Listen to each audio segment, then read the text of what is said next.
Hello everyone, welcome back to our channel, Logical-NDE. In today's episode, we are going to discuss a woman of science who is given a glimpse of the afterlife through her near-death experience. Greetings to everyone who hears me. I'm a spine surgeon named Mary Neal, and I drowned while kayaking. I also had a near-death experience. We were paddling a part of a river in Chile, South America, in 1999 that is well known for its waterfalls, while my husband and I were kayaking there. Not Niagara Falls either. We were proficient enough to handle drops of 10 to 15 feet, which may still sound absurd to some people. But we had been kayaking for more than 20 years. Additionally, we were paddling with experts. And as we arrived at one of the waterfalls, the situation required me to change my course and cross the waterfall's main fall. And when I crossed the top, I could see the bottom and see a ton of issues and turbulence. My boat and I were wedged or lodged in the underwater features as we plummeted to the ground, and there were 8 to 10 feet of water surrounding the boat and me. Furthermore, there was no way out. I did all in my power to get myself and the boat free, but I soon understood that I was probably going to die. And as soon as I prayed for God's will to be carried out, Christ's arms encircled me. Whether I lived or died, I was held, given comfort, and told that everything would be all right. And I was given a brief life review, which was my first truly life-changing experience, because I had never given death much attention. I couldn't have imagined having a near-death experience if I had tried to. In this life review, we went through incidents in my life, and I learned that it had nothing to do with judgment. Before, I wouldn't have even known this. It was entirely related to God's irrational love. I was shocked to discover that I didn't experience dread or terror. I didn't have any air hunger. Then, as my spirit emerged from my body was freed from the kayak. I then stood up and left the water. My body was still visible. Still, I could see Earth. I could still hear my friends calling to me, but I was immediately greeted by a group of somethings. People, spirits, beings. I'm never quite sure what to call them. But I had no doubt that God had sent them. They belonged to God. They were there to welcome, congratulate, and show me their affection, and I had no plans to return. There was no excuse for me not to return. My hubby is fantastic. I adored my 4 young children, whom I have 4 of. I did a fantastic job.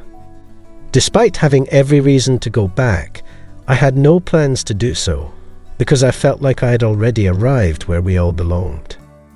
I was therefore really disappointed to find out that I had been expelled, as my kids would say. However, what really happened was that the person who was sort of in charge of our small group turned to me and said, "It's not your time."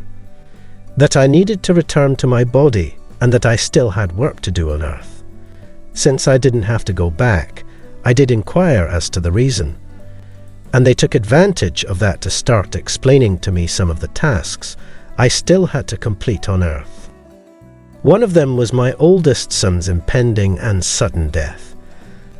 And I was really given expectations for how I would react to his passing, and how I would not only continue to reflect God's love at that time, but also use that as a means of educating people about the beauty that arises from both life and death.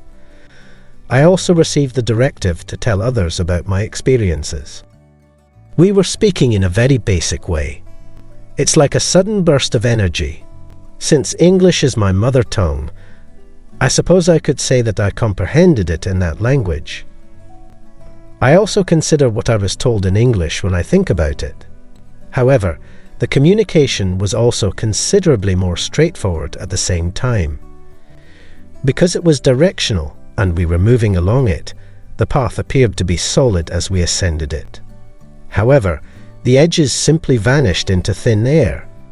Likewise, I would assert that there was nothing apart from ourselves and our intended destination below and above. We would like to take a moment so that you can show some support for our channel by liking, subscribing to it, and clicking the bell icon so that you may remain connected. And now let us continue with our story. How many times have you asked me what Jesus looked like? Did I see Jesus, and how did he appear? And I'll add that I can honestly state that Jesus saved me while I was in the sea, and in one of my future out-of-body encounters, I was unquestionably speaking with Christ. People have also questioned how you knew it. They may have stated that you only desired Jesus. I'll tell you that it was absolutely true. Nothing was something I anticipated or wanted. I actually had been a cultural Christian. I most certainly didn't deserve to have Christ hold me. Christ and I had a conversation, but I didn't deserve it. That's the beauty too. No one of us earns it, since none of us deserve it. The New Testament demonstrates this to us. That is grace. He didn't resemble the photographs I had seen of him as a child. People have also questioned how you knew it. They may have stated that you only desired Jesus. I'll tell you that it was absolutely true. Nothing was something I anticipated or wanted. I actually had been a cultural Christian. I most certainly didn't deserve to have Christ hold me. I didn't deserve to have a conversation with Christ. That's the beauty too. No one of us earns it, since none of us deserve it. The New Testament demonstrates this to us. That is grace. He didn't resemble the photographs I had seen of him as a child.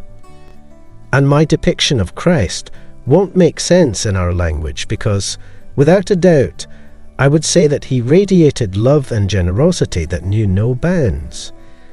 And while I am aware that is not a physical description in our language, that is unquestionably how he seemed.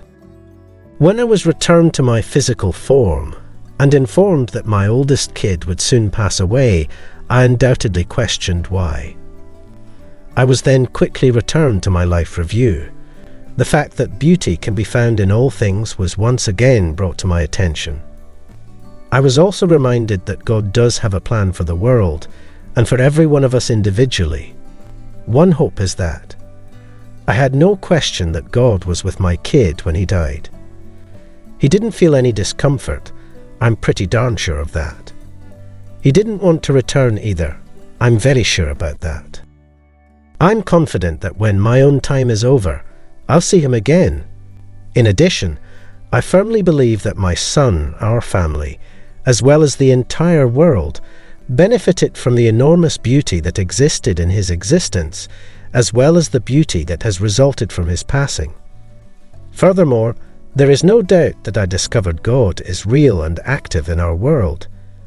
If we search for God's miracles, they are all around us.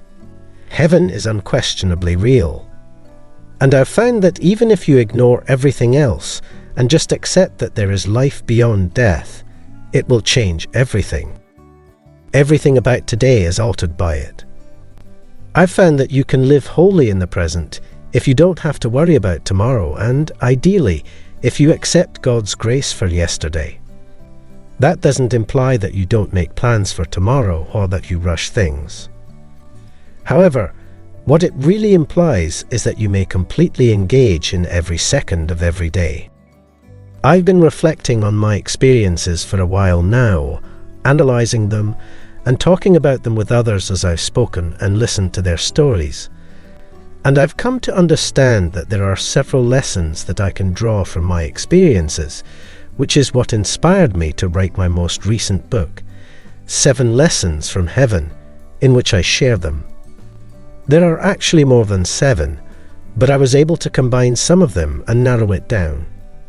But in all honesty, some of the most crucial ones concern the reality that God is love. More than we could possibly imagine, God loves us. And in that love has amazing grace for us, knows each of us, and has a hopeful plan for each of us. It is more lovely than we could ever conceive. And that is where we end today's episode. I hope that you liked listening to this. Please share your thoughts in the comment section down below, and do subscribe to our channel to stay connected. Until next time, stay blessed.